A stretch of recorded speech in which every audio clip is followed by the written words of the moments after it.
Welcome back to another exciting episode of Cyber Defense TV. I'm your host, Gary Malewski, and the publisher of Cyber Defense Magazine.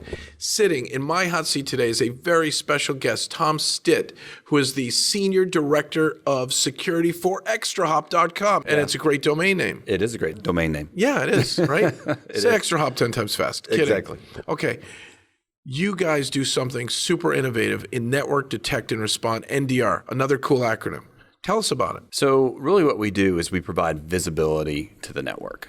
So being able to gather all that network telemetry, do analysis on it, provide detections, both behavioral and just really providing visibility in the network. And then probably the most important piece is helping organizations respond, providing all that contextual information around a detection. So let's say I have a big bank and I've got 1,000 branch offices, right? Maybe Citibank or Bank of America, some big bank.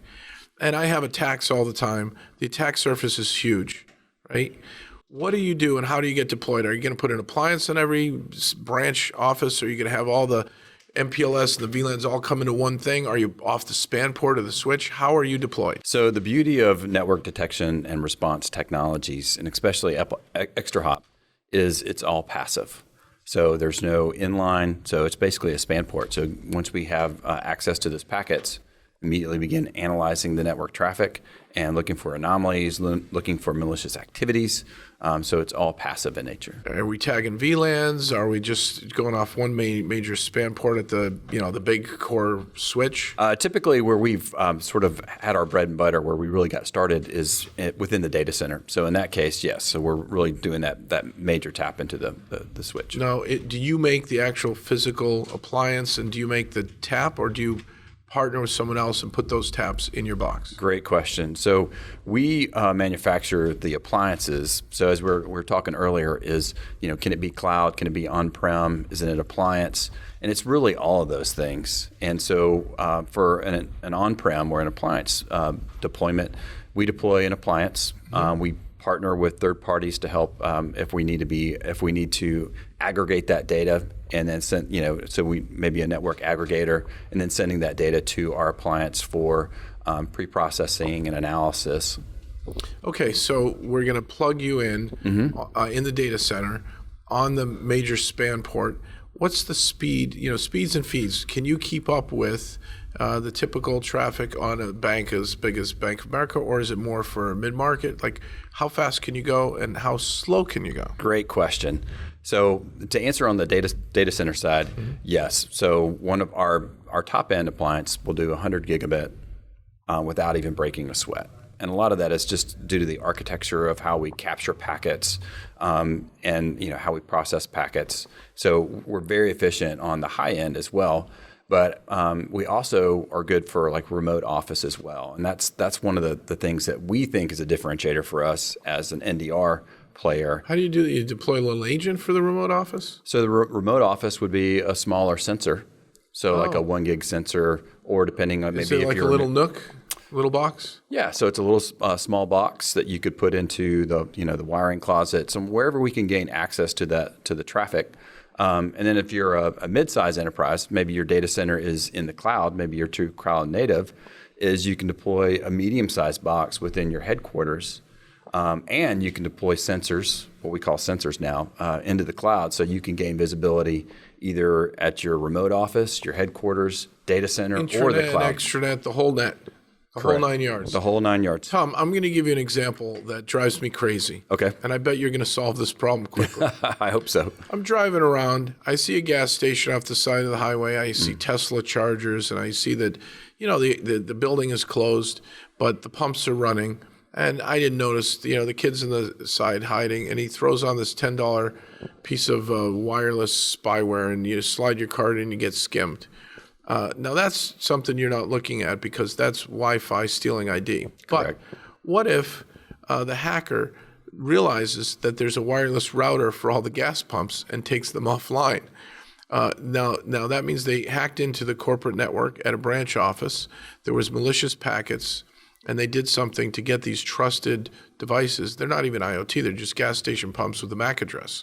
Right. So my skimming you're not solving if the bad guy skims me, but can you detect and alert that there's something weird going on and we just lost, our gas pumps, or someone hacked into all the gas pumps remotely? Right. So one of the things we do, if you look at sort of the life cycle of kind of what we do from gathering that network telemetry, is we gather what we call wire data, right? So it is the full stream of packets.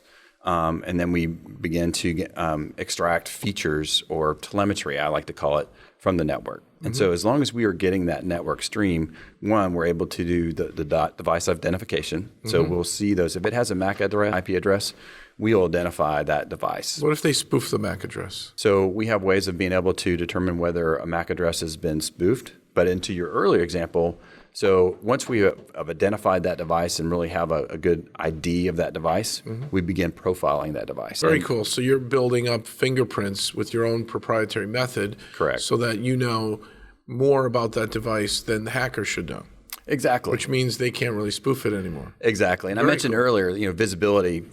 For us, visibility is more than sort of the two-dimensional side of it, which is having a MAC address and being able to identify what that device is, or putting it into a particular, maybe a VLAN group or a specific group.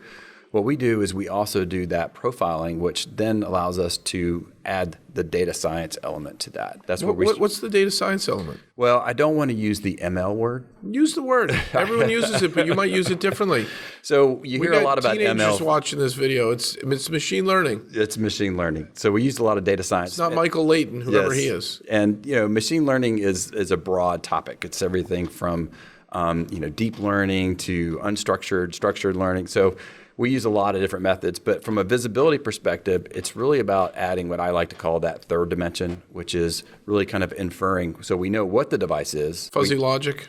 A little fuzzy logic. So the last question, you're in my hot seat. You made it through almost all of my questions. Oh, awesome. Yeah, I'm not supposed to ask price. No, I'm kidding. Can I afford it, or is it only for large enterprises? Right. And that's what we were talking about earlier. So, with a broad spectrum of appliances, so depending on whether you're a small business, a medium business, or your focus is on data center, yes, it's very affordable. The other, maybe you may be a true cloud native organization, and so you're only focused on protecting the cloud. We help them do that as well. Can I hang a network tap off the network and then plug in a little appliance and download a VM and play with your stuff? You can. We do have a virtual image that you can prototype.